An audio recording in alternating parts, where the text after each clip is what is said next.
নিজস্ব স্বার্থ নাকি পুতিন প্রেম, কোনটাকে অগ্রাধিকার দিচ্ছেন মার্কিন প্রেসিডেন্ট ডোনাল্ড ট্রাম্প? এ নিয়ে ইউক্রেন ও ইউরোপীয় ইউনিয়ন কিংবা পশ্চিমা সামরিক জোট ন্যাটোর পরে সবচেয়ে বেশি মাথা ব্যথা বিশ্বের অন্যতম পরাশক্তি চীনের। আর এখানেও আছে সম্পর্কের ত্রিকোণমিতি।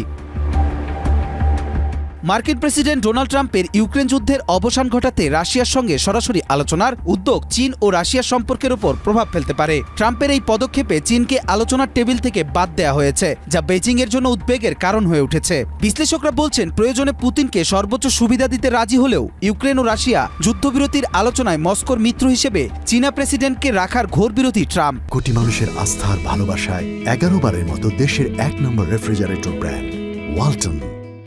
এদিকে ডোনাল্ড ট্রাম্প ইউক্রেনীয় প্রেসিডেন্টকে চূড়ান্ত ভর্ৎসনা করলেও ইউক্রেন ইস্যুতে নিজের অবস্থান অপরিবর্তিত রেখেছে বেইজিং।